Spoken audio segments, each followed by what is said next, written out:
Hi, I'm Paul Maxwell, the Content Strategist here at Tithely. Today, we're going to talk about 20 fascinating new data points from a new study that shows us how churches really spend their money and how we can apply those insights to get your church the capital that it needs to resource the ministries that you have.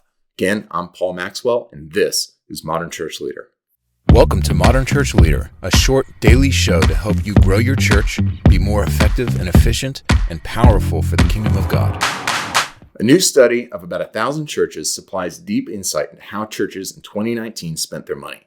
The study, the National Study of Congregations' Economic Practices, published by the Lilly Family School of Philanthropy, gives pastors the ability to understand the best practices, common mistakes, and how to build a legacy-building budget and the practices that surround that to impact their community for generations to come. So here we're going to take a look at 20 pieces of data that give pastors the critical insights they need to understand where they stand in the modern church budgetary landscape. Let's dig in. Number one, churches received $124 billion in donations in 2018. So obviously, that is an enormous sum of money. This statistic proves that church members are collectively passionate about the mission of the church, and often how this money is distributed, as we'll see, corresponds to how the church's leadership culture relates to its financial practices on a cultural level. So how often a church teaches on giving, how proactive leadership is in analyzing finances, and what percent of the budget is spent on personnel to maximize and grow church size and impact correlates to receiving a larger percentage of this $124 billion. Number two, the average congregation size is 65 people, right? Which is much smaller than I thought that it would be, right? This average takes into account new church plants, older shrinking churches, and booming megachurches, right? Analyzed as organisms that constitute a single population of communities seeking to make an impact on the world for the kingdom of God.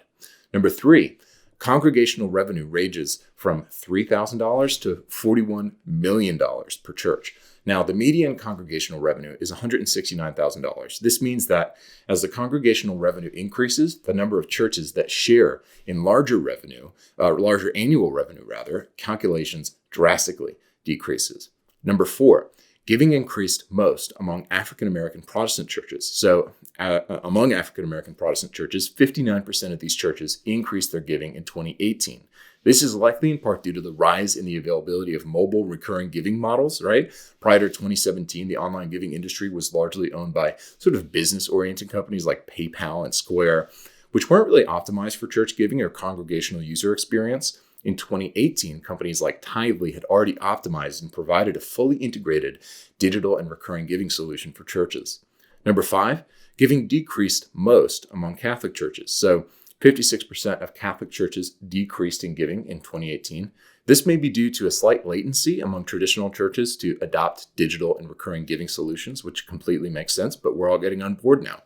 Number six, churches that grew most were planted after 2000. Now, the most obvious reason for this is that planted churches are geared toward growth as a categorical priority in early years, while older churches tend to be more focused on legacy, sustenance, solvency, and survival. Plus, if you're already big, growth margins are smaller. Number seven, churches that decreased most were planted between 1975 and 1999. So churches planted between 75 and 99 decreased most in size.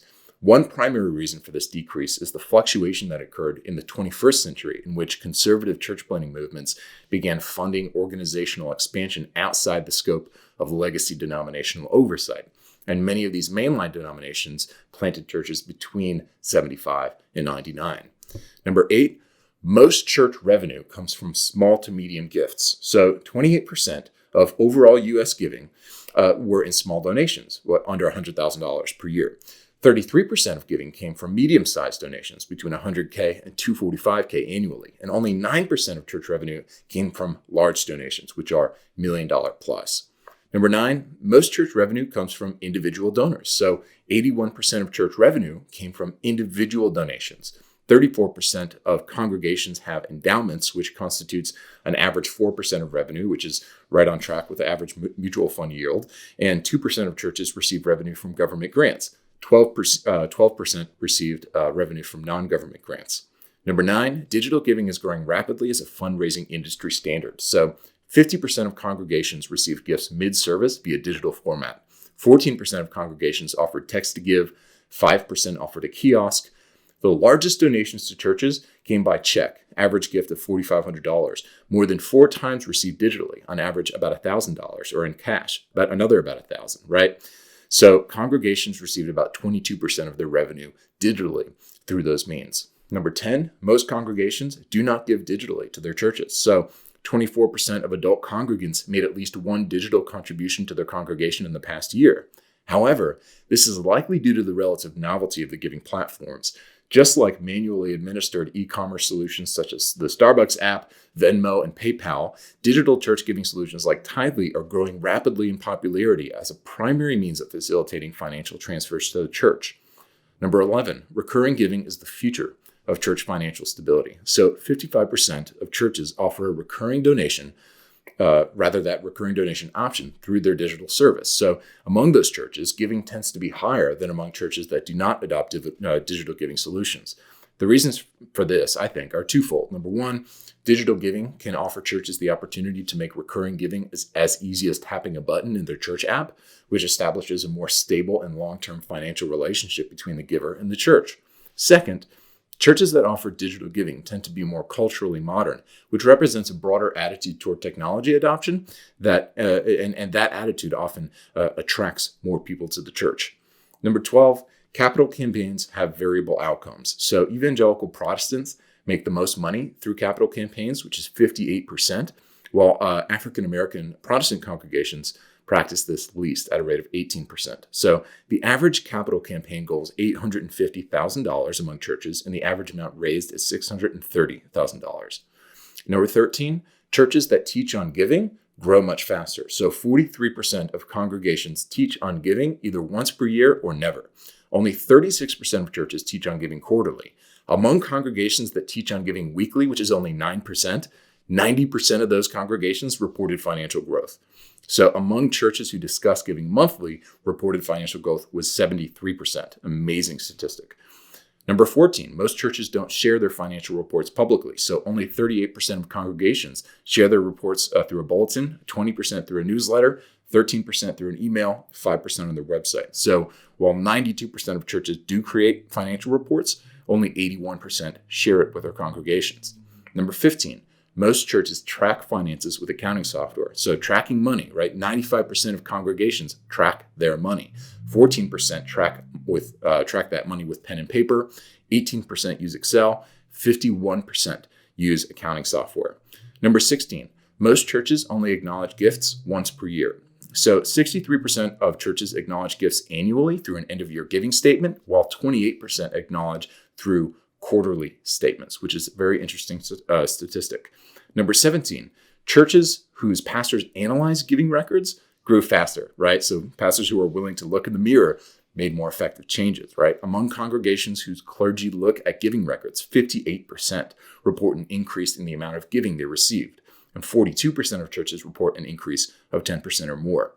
Number 18, the average church spends most of its money on personnel. So where finances are spent, on average, is 49% on personnel, 23% on facilities, 11% on missions, 10% on programs, and 6% on dues.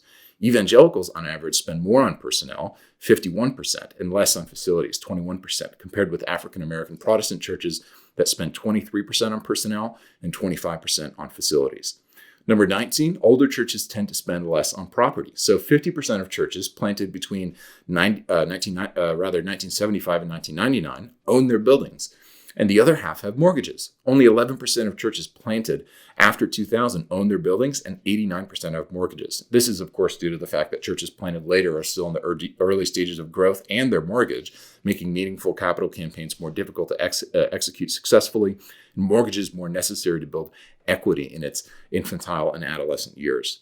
Number 20, most missions budgets are spent locally, not internationally, which I thought was very fascinating. On average, 61% of a church's missions budget is spent on local missions, 20% is spent on U.S. missions, and finally, an average of 19% of the average church budget is spent on international missions, which is just a surprising fact. So review these critical data points with your church team. How do these statistics interface with your congregation's current situation, demographic, and season? How can you optimize your financial practices in light of these data points? How can you pivot certain habits and attitudes within your senior leadership team to more optimally succeed in growing your church according to your organization's values? Let us know at Tithely, right? Visit us at tithely.com.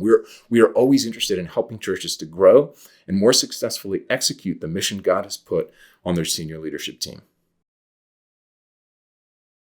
Thanks for listening. Please review Modern Church Leader on Apple Podcasts and visit our website for more resources at tithe.ly or follow the links in the show notes.